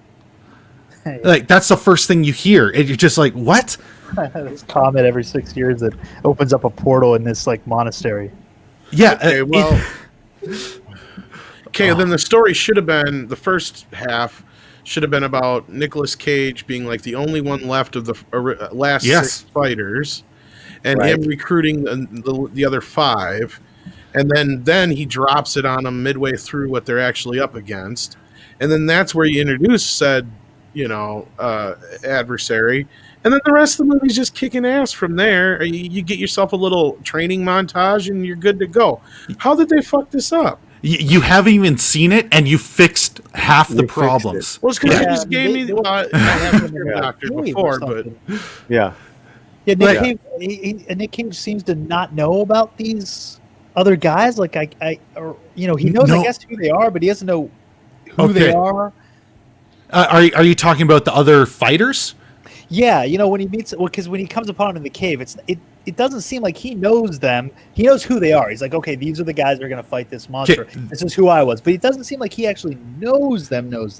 And this is going to confuse you even more, because at the very end, there's this one line where that girl turns to the main character, and he says, "Oh, really? You didn't know? He was your father." Wait, what? I missed that Yeah. part. Yeah, Yeah. no, yeah. that I was like, what? So Nick Cage is supposed to be the main guy's father? yes. Totally. There's There are no clues. missed that line. And there's a small montage of Nicolas Cage training him as a boy. Yeah, Yeah, do you remember was that so those quick. flashes? it was quick, and the That was only good. yeah, there's no hints. the There's not a hell? single hint. this story writes itself. Seriously, like I don't understand how you'd screw this up. It's like you almost have to try and go out of your way. I don't know if it got screwed up in the editing bay, because there might have been a more cohesive thing, because they could have started off with all the portal stuff, the backgrounds, and Nicolas Cage, his character, the only reason why he survived is because he started to act crazy the last time the alien was there. Okay. And so there's no honor in killing someone who's crazy. So he was left alone. Yeah, so that's how he lived. And then he went into hiding because he was embarrassed. That Okay, he here's how you fix that. First of all, you begin the movie with like you see the last two of the other besides him left getting killed, right? And the last guy sacrifices himself, and I'm assuming there's got to be some kind of like time limit on this. It was very, very up in there. Did you catch that, Paulie? If there was a time limit? So yeah, you gotta set I think your it was rules. till the comet passes. Like you talk about the time limit of like Okay, the time so you yeah, have to fight this thing. Like It was that's till what the I do. comet It's like passes, you'd set it up that Nicolas Cage didn't win by winning; he just got saved by his other fighter or whatever because time was up before the monster could get to him. So that's why you make him reluctant through the whole thing, and maybe even have him set up to where he's bringing in 6 new fighters because he's anticipating not fighting at all. And that's where you have one end up leaving at some point and he ends up having to or whatever. Well, here's what will make it even more confusing because they say that there's 6 and you have to fight, otherwise he kills everyone on Earth. Well, you know what? So there was the one thing that Nick Cage said about jiu-jitsu to him, and he says it's about leverage, which jiu-jitsu is all leverage. Right, it's body weight leverage because basically you're wrestling with the person, and then that never came back into when he's fighting the alien, the lead guy. He's getting his ass kicked, and all of a sudden he gets energy and he starts fighting again. What the? Oh God, that reminded me. There was nothing. It was just, in fact, the old lady helped him.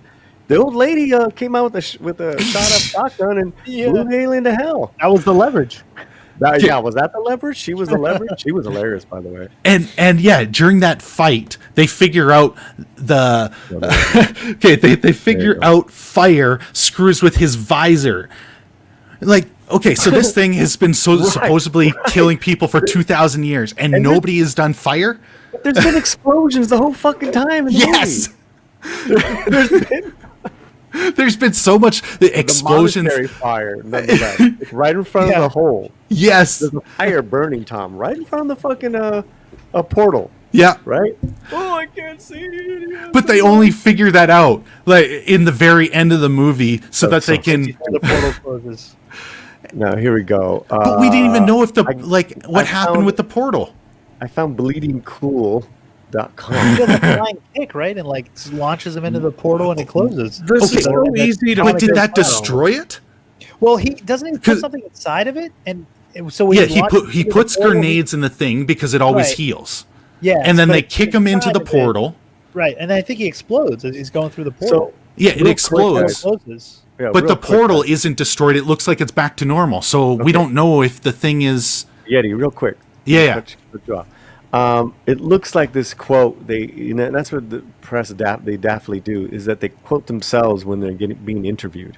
So this is a bleeding cool, and they're interviewing the director who told Collider, "Jiu-Jitsu is guaranteed to satisfy millions of martial arts and science fiction lovers across the globe with world-class martial artists." So yeah, there you go, Tom. That's the only thing I could really find was Mortal Kombat meets Predator. Well, you do have a really interesting concept here. Yeah. Actually. I mean, that's the thing and it's easy to say, what the hell is the deal with the alien? Okay, and we think it's a comet, but actually it's a spaceship, okay, and he only has so long before it orbits the Earth and whatever. Okay, fine. There you set up your rules, your time limit, whatever, and then, like you said, it happens every 6 years. That gives whoever's left over 6 years to find new recruits to fight this alien, and basically you just set up, it doesn't have to be world ending, you just have it to where this monastery or whatever is built right above this town, and if there isn't 6 guys there to fight him, which they figure just 6 is whatever arbitrary number because 6 years, 6 fighters, whatever, and if just have it over this town where this town's going to get destroyed by this alien or whatever. Because I think they do mention. Because the last time he fights, right, Nick Cage doesn't fight him, so the thing wins. But it obviously didn't destroy the world. But they do say it destroyed everyone in the town. Okay, see that this is it's so confusing. Yeah, and what's amazing is that what Tom says, it doesn't have to be. No. Yeah. It doesn't have to be complicated. Yeah. Make a simple world like how Tom broke it down. World build simple and kick ass. You're so right. Like, Okay. Do you guys remember the part where Nicolas Cage is explaining it and he says, that's why the aliens brought us jujitsu? Are you fucking kidding me? No, but that's kind of cool. Where it was like maybe aliens brought martial arts. I don't know. Yeah, the whole premise is that aliens train them so that they could have a good fight every 6 years. If they don't get a good fight, they kill everyone. See, that's a bad premise. It's better. I like Paulie's idea of they did kind of invent it, but they didn't actually give it to us, but it's out of necessity. Yeah, like, that's why. Like they created the greatest fighters, and as martial arts and other things spread throughout the world, well, the better fighters weren't always in that village anymore. They were everywhere, and so because they had to fight them off. Yeah, exactly. Like you have X amount of time while his ship is orbiting the Earth to fight this guy before. Otherwise, he's just going to take out the entire town for whatever reason. You give them a reason that this is what they're up to. It. The fighting, the alien fighting part, that's the dumb part of the story, because that's making it too much like Predator.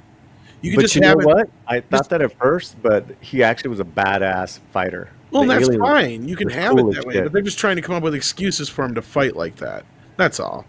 No, it was a mess of a movie. And, But and then you have your best asset, which is Nick Cage.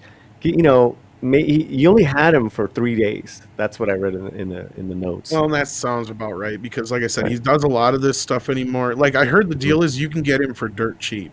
It's actually not too hard to get a hold of like his agency and get him, and it's like a couple $1,000s a day or something like that, or $10,000 a day or some shit. It's real dirt cheap you can get him for. Soul Assassin. I don't know if Nick wrote a comic. Did he write a comic? I have no idea. May have. I don't know that answer, and I highly doubt it was this. Everyone's just saying hello. I'm just trying to make sure we're. We start getting on a roll with this stuff and missed a lot of the chats. Well, it's all right. I mean, I've been hitting some of them. I'd like to know whose comic book this is based on. What they probably did is times. Can you find out for us, bro? My guess is it's not so much based on a comic book, but they had this idea for a movie, and then they rushed out a comic book just so they could say it was based on a comic book to cash in on that. We can't sell this as a movie, but we say it's based on. You think I'm joking? There's other ones they've done that to before, but I bet. Yeah, no, it makes sense as like a selling point. Because comic books are so popular right now, so you try to use that as a way to sell this movie, for sure. As we wait for this, and we'll I got this list of other movies. These movies have in common is that they you could tell where they put their money into. Maybe not so much. I guess the Fanatic had really good production quality actually. But story was lacking in all these guys. Well, I think the big thing with I think Fanatic, I don't know if what kind of contest or how you guys rate these things, but from what I've heard from Jiu-Jitsu and what I know of Angry Planet and obviously Fanatic probably wins as probably the best of the bad movies. But you're right, and the reason it's bad, and the only reason it's bad, is because of Fred Durst. It's because he didn't have somebody there to stop him. Yeah, slap his hand. Like, no, bad Durst, bad. And that's a great example about how all great movies aren't necessarily a singular vision. Like Star Wars is a great example. Like, George Lucas had a big part of the vision for that, but it was all the other people around him that helped mold it into what it was and became. Yeah. And if you had somebody guide Fred, that maybe that movie would have been better. Yeah, it could. It really could have been. And like this movie could have been so much better too. They had to edit it properly and then simplify the story because what Tom was saying. What you were saying, the setup of this movie was perfect. You've had Nick Cage who went through that trouble. He's now knows it's coming to be that time again. He goes to get 6 warriors, trains them, fights the alien. I mean, that's straightforward, and that would have worked much better. Yeah. But they tried to give him redemption because he goes to fight in the end to I don't even know for. Well, you can still give him redemption in my version, because that's kind of the whole point. Yeah. I'm just trying to explain their decisions because there is. What I got from you guys is these guys overthought this whole thing. Oh my God, so badly, so badly. And they went overboard on the special effects shooting thing the wrist gun. So Clobberin Oh, yeah, says that Ninja Cage Star. wasn't involved in this comic. Be interesting to find out the origins, if there was real true origins, if it's a separate entity as far as a separate comic, like from years before, not like, oh shit, let's get this comic out. Was it still named Jiu-Jitsu? Was that still the name of the comic? I don't know, man. I don't know. Cool. Well, we'll almost wrap it up, guys. You guys got a couple more minutes? It's a newer comic, it looks like, yeah. but I don't know if it's necessarily. It came from 2017. Yeah. Oh, It's based on okay. a comic of the same name by Logo Fetus. So and that Jimmy it, Rapp. That's Here, I'll probably like I'll one of show you the. the screen. This is I just Sure, looked up yes. the Wikipedia of the movie, and it actually tells you that just a little bit. I yeah. remember that Cage did write a comic called Voodoo Child back in 2000s. Okay. Let's share the screen here. So here it says, this is the Wikipedia for the movie, but it says, so it is. So the co-writer is the same guy that wrote the comic based on the 2017 Yep. comic. Yeah, Of the That's same my name guess guy. is when that's Yep. it. he wrote this Same first writer. as an idea to make a movie, and he forced out the comic to get it some kind of. Yeah, I guarantee Yeah. you. You know? yeah. Then there's no way the comic sold well because No. the story's No, a it probably didn't mess. sell anywhere. Probably wasn't even really on sale anywhere. No, but I've seen this before. This is literally one of those things where they go, let's rush out a comic of your script, so that when we do get the movie made, we can say it's based on a comic book. Correct. Yeah. Because it's Correct. not Oh, that man. hard to get I mean, it's not cheap, but it's not also that hard. I mean, you Well, can do, you know. Yeah, and obviously this guy has knows how to put money together. He produced and directed that Kickboxer, revived that Kickboxer thing. You know, Ooh, So it Wasn't made that one 50 pretty grand. good though? That Which last Kickboxer, Was he it the didn't do- last one that came out? it was one of the last ones, 2018, right there. he's done all Kickboxer. three. Yeah, Oh, I he just did all watched three that. of them? Three of the new Retaliation? ones. That's what Oh, it not the says. original though. No, No, not the no. original. Okay. Oh, no. The last one was okay. The last Kickboxer. It was all right. I didn't see them. Did it need any sequels though? Oh, they never do. They rarely do. Well, speaking of, Well, for a late night, like I love to put on. Do you martial guys art movies even know the late night history watch. of Kickboxer? no, movie? No. It's based on a fake bullshit story. Hmm. It's this guy who for years went around telling people this fake story that they finally uncovered a couple of years ago that was bullshit. Mhm. And this movie is based on his story. So that's why it says it's based on a true story. But like, yeah, this guy, yeah. But like, or am I thinking of Bloodsport? I think you're thinking of Bloodsport. Okay, Frank either Duke, way, but yeah, okay, who was the Bloodsport. American who won that. Yeah, and they're saying that's Yeah, not okay, I'm true. sorry. Yeah, Yeah, that's Bloodsport. Right, yeah. right. But yeah, but that yeah. guy who made up that story, they just found out a couple Yeah, years ago Frank was Duke. complete and utter. Yeah, Frank Duke, complete Yeah. and utter bullshit. You guys Yeah. ever see Choke? A documentary no, No, I haven't seen that. It's from the 90s, and it's about Hickson Gracie, and he goes to Japan every year and fights the Vale Tudo, and this is like before UFC took off. So this is a no holds barred matches, and it's an amazing documentary. It's on YouTube. It's called Choke. That's not Yeah. the one I was thinking of. Then, yeah, but No, but they have kickboxers in it. They have different styles in it, and Hickson eventually wins again, but it's pretty brutal. Yeah, there's really big tournaments over there. I can't remember the league. So okay, so we had Angry Red Planet, Jiu-Jitsu, and the Fanatic. So let's go around really quick. So which one do we want to lose friends by, and which one do we want to recommend as good bad? Well, let's start with our guess. Yeah, go ahead, Tom. I'm gonna have to stick with my pick for the recommend with Fanatic because I have a feeling that everybody'd have a little bit more fun with that one. Since I didn't get to watch Jiu-Jitsu, I'll have to just kind of leave that one out of it. And I would not recommend, I guess, then. I don't want to lose friends over Angry Red Planet in this game. But if I had seen Jiu-Jitsu, I'm willing to bet that would be my pick for that if that means anything. Yeah, it's too bad. Yeah. Final Death Star? Yeah, I'm going to agree with that. Fanatic, I think, is the one I would say it's worth seeing because Travolta's performance alone, his character work is just really, it's out there, but he's really bought into the role. So I'd say that's the one worth watching. Jiu-Jitsu, I would say, that's. Well, I guess what we're picking, just the one we like and the one we don't recommend. I guess. Final thoughts. There's no official shit there. It's just, okay, so Jiu-Jitsu, I think, is a fun late-night movie if you want to just watch some martial arts. It's not the best choreography, but it's got a kooky Nick Cage who's, a little more of his kind of younger, kooky self in it, which is kind of fun to watch him like that. It's Nick Cage. I mean, you get a kick out of that. And it's just action. You can just kind of turn your mind off to just watch it. You don't think about it.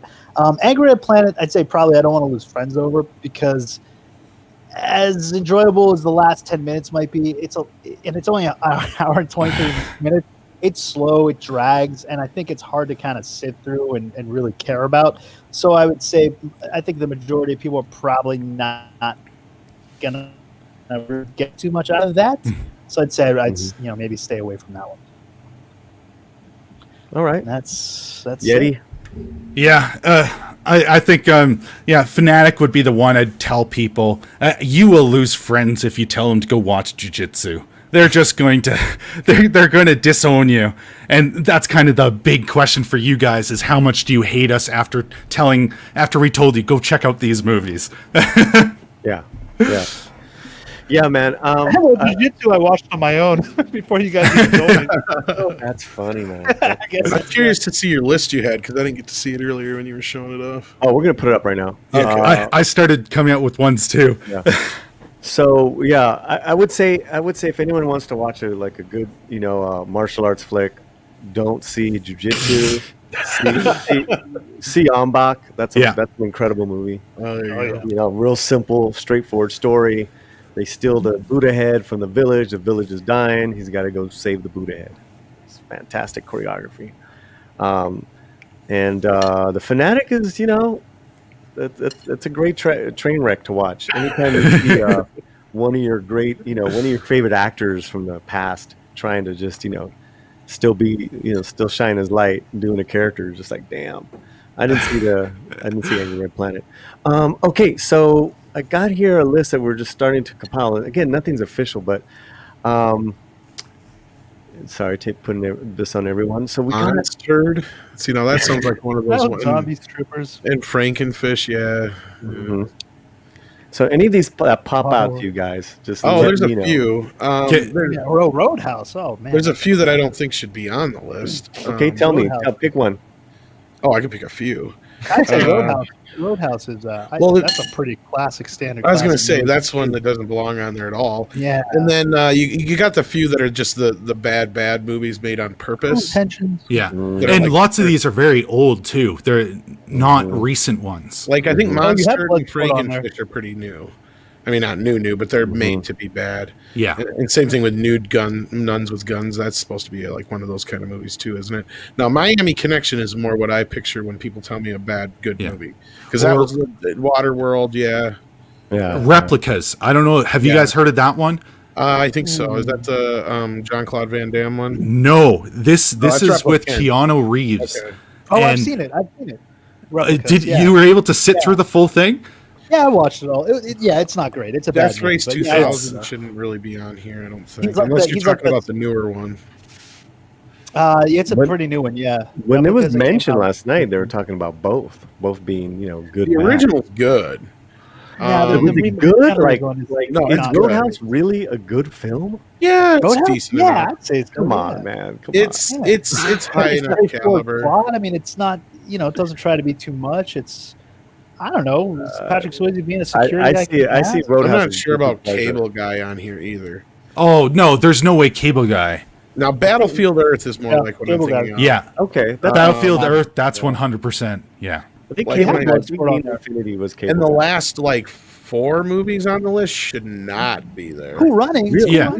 Logan's Run? No. Logan's Run? As a movie. Yeah, no.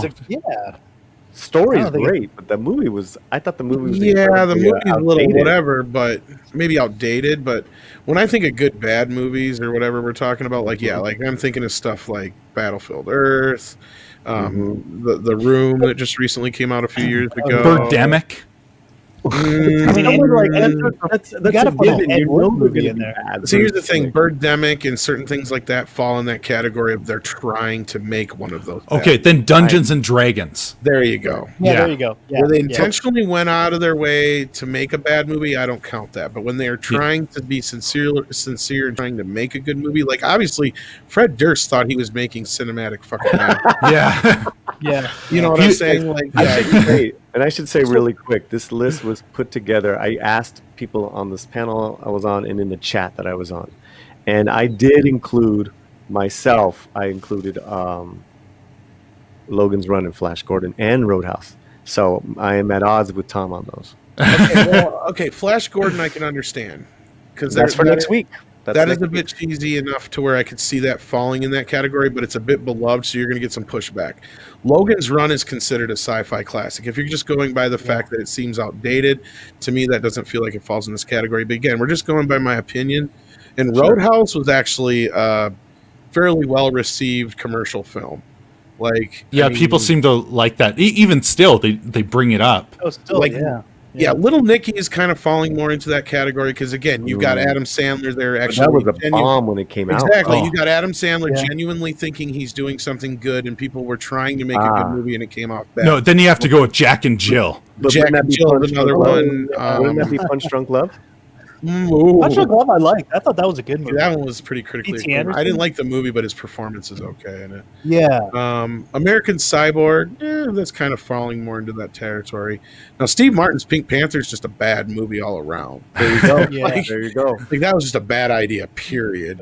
I think we have Now, our Waterworld is one that's up for a good debate. Now, there's Yeah. one I like on this list because that Yeah, I one put that on this list. falls in that gray category of some people just love the shit out of it, but it is such an asinine idea, and they spent so much money on sincerely making this film, and it's so cheesy bad and so bad. So, like, that does fall into this category. I agree there. I'm not sure. The Lifeguard, is that the one with Jack Nicholson? Wasn't he the cross guard? That's a crossing guard. I'm not sure what the Lifeguard So is. I don't know have no either. idea. I don't know. Yeah.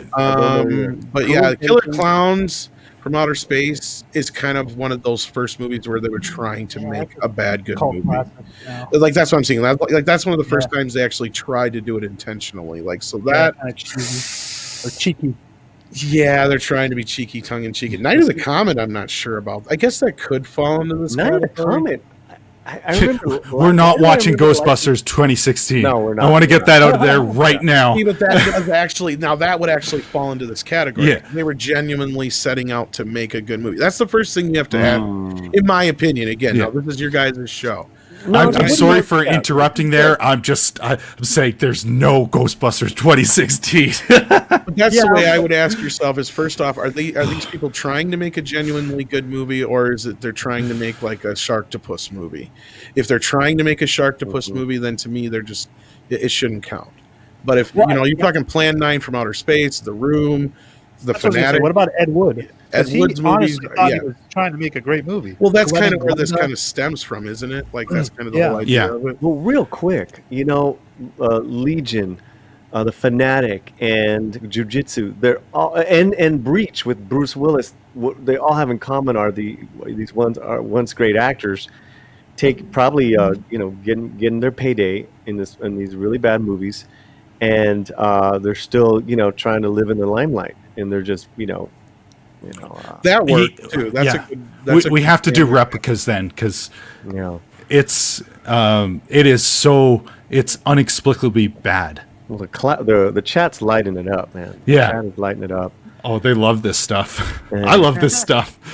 Next Well, week that's the we're thing, Clobbering Times. Yeah, that was meant to be that way, and that's what I'm saying with like all the Sharktopuses and the Sharknadoes and stuff. They're meant to be that way. Yeah. Yeah. And Trolls 2.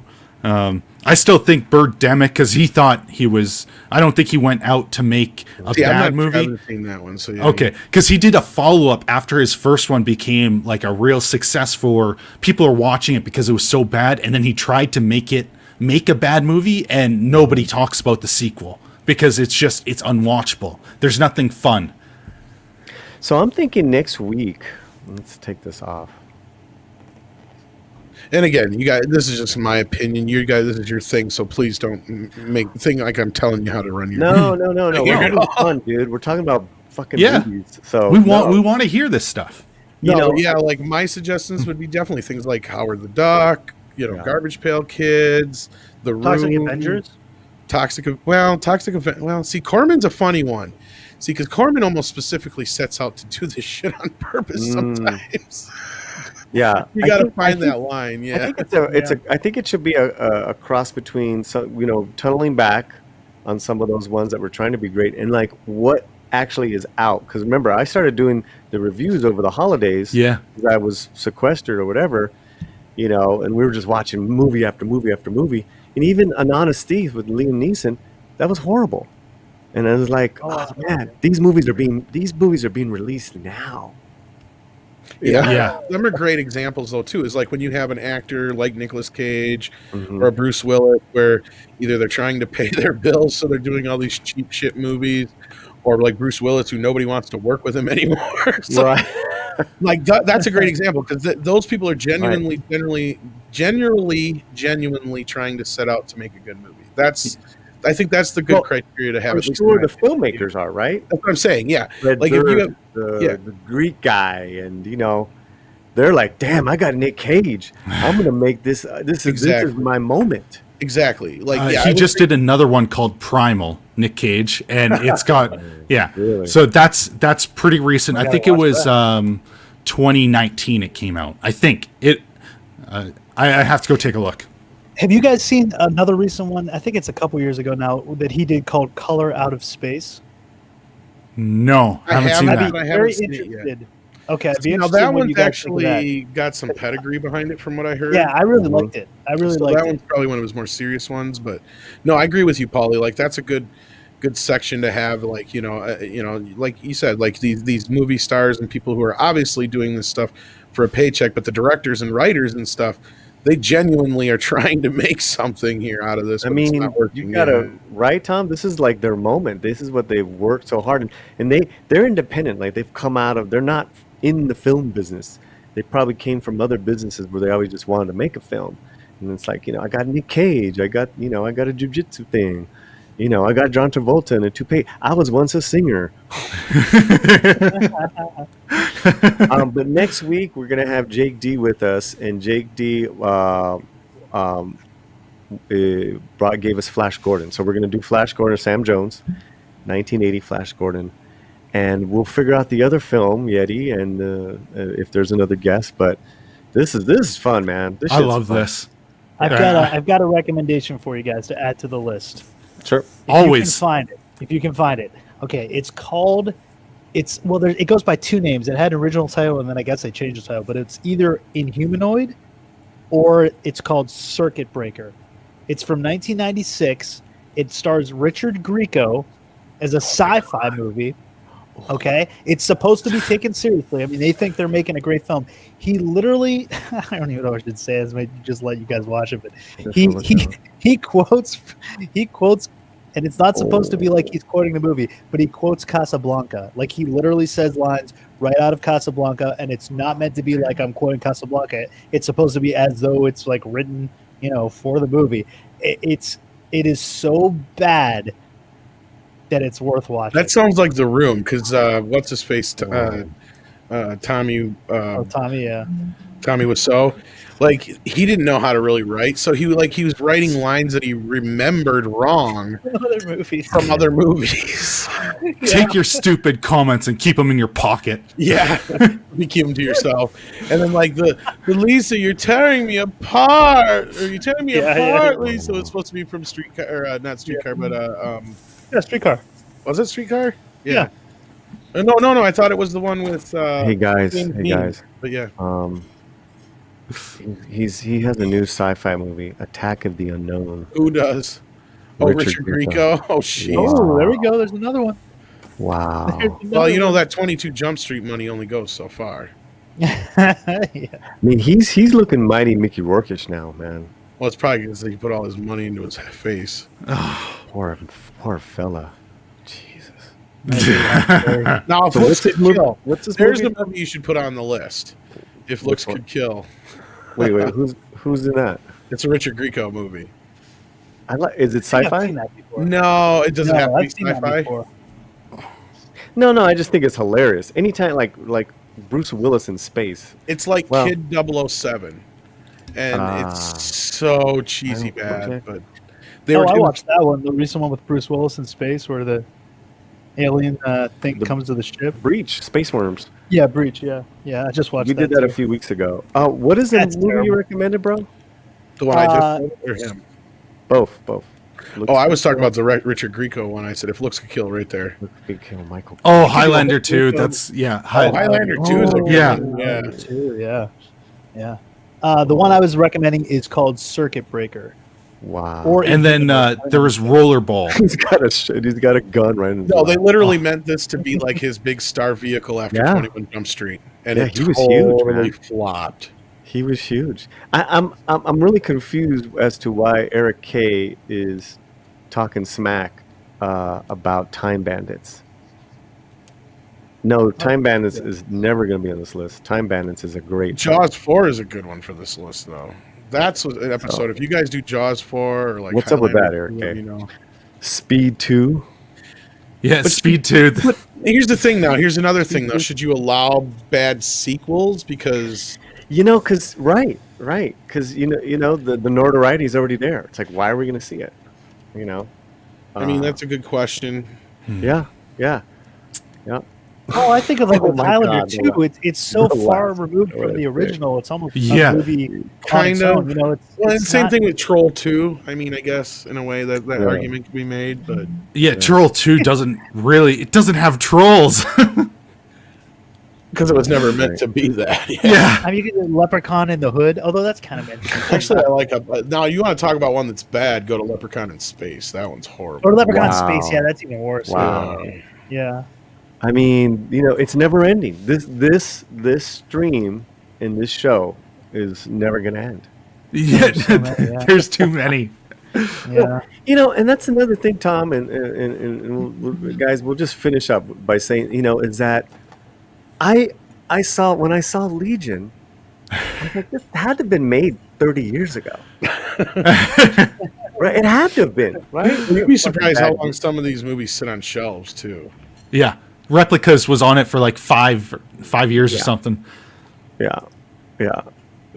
But I'm just amazed that these movies get made and that they're oh my God, this is great. And that they're either they're released or they got to have been made recently because the actors look like shit.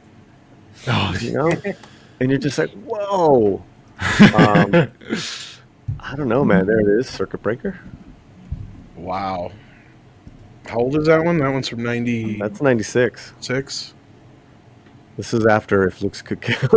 Oh yeah, a couple of years. This is Yeah, a great follow He up. literally reads from Casablanca in this.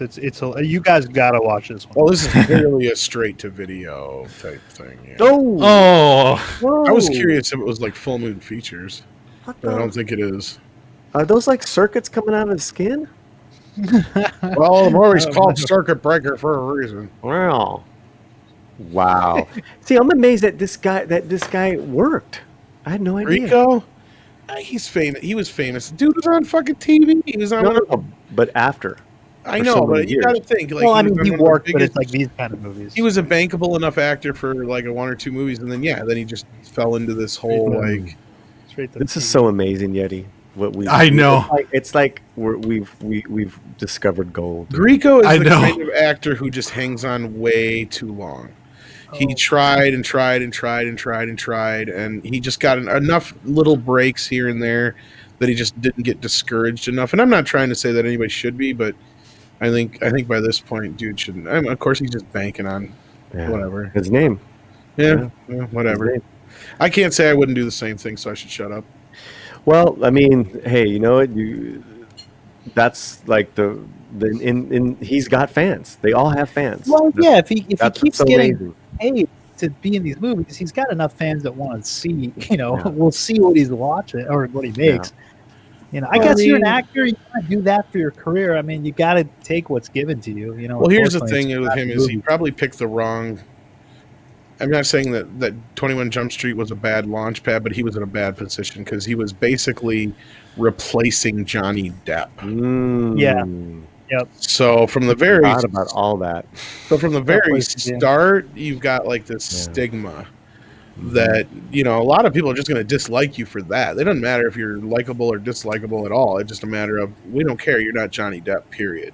Yeah. Especially 12-year-old girls Yeah. who are And buying all those Forstick. teen beats.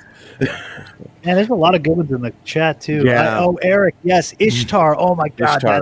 that is a Not fantastic Time one. Bandits, Eric. I don't know what's your problem, but you know, oh God, Ishtar. Yeah, that's that's something, oh Tom. God, that's terrible. I lost it. I lost it. Hey, Tim Tingle, what chart did I get Congo back on? I'm not saying I haven't. I'm just curious. Probably IMDb. Congo Three should be Amigos. on that list. There you go. Three Three Amigos. Amigos is a good No. movie. Three Amigos is Three Amigos classic. was That's a fantastic. great movie. Yeah. Yeah. I mean, there's so much to Win. like about that movie. Oh my gosh, yeah.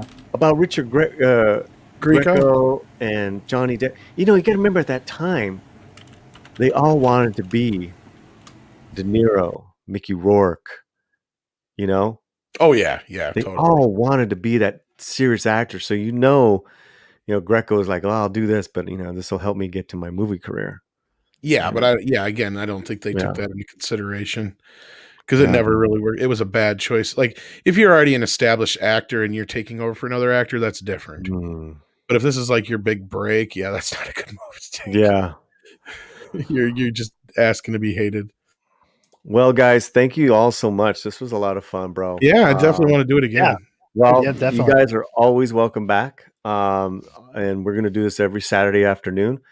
And maybe I'll just start a like a little DM group, and we'll say, hey, this week here's the movies. You just got to be able to see them, and then let me know if you want to come on, type of thing. Keep it loose. Awesome. Yeah, Yeah. that sounds good. And let's go around the horn and just plug your wares. What y'all doing? Let's go Final Death Star first. Well, I am Final Death Star, but my channel is now known as Enter the Unfamiliar, where I do updates usually daily or every other day on UFO, the UFO phenomenon, the paranormal, biblical prophecy, strange mysteries, and hidden histories. So if you're into that kind of thing, I do it as a sort of 40s, 50s newscast. So it's kind of a whole character. And then on Sunday nights at 7 o'clock Pacific Standard Time, I have a live show with my co-host Flipped Out of the Fandom Collective. And we go through some of the recent UFO footage that we've been able to find that people have been filming, and usually do like a topic of the week or a series. We did the Yeti, and this tomorrow night we're going to start into Bigfoot.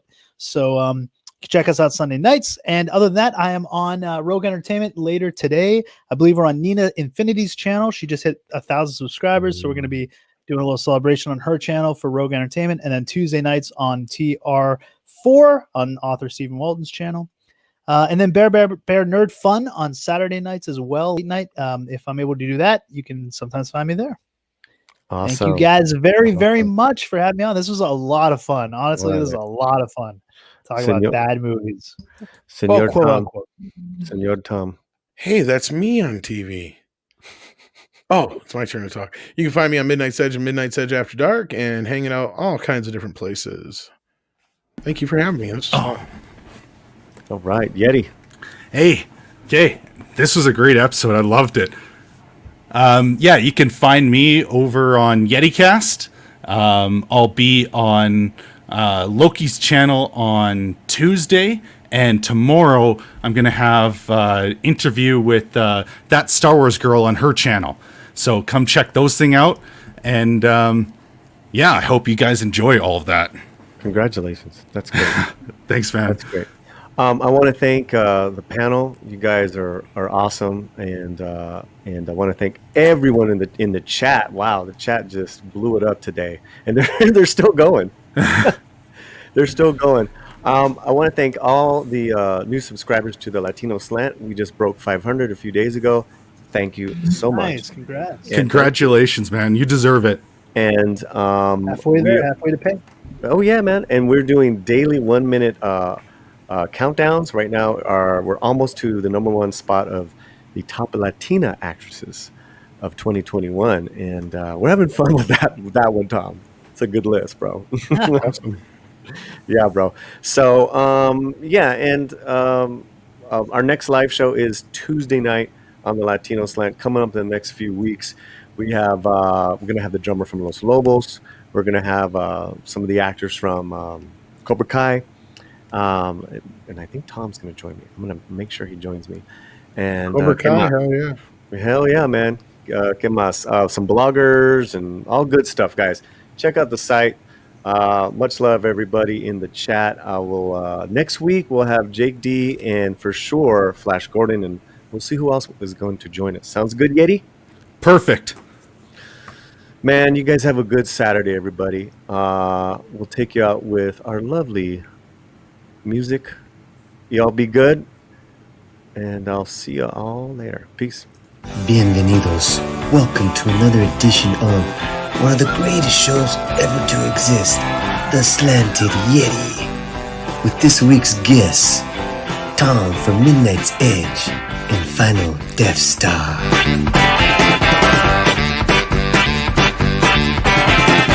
Esclavo de noche, nos habla con golpe, nos hablan sus manos. Noche tras noche, noche tras noche,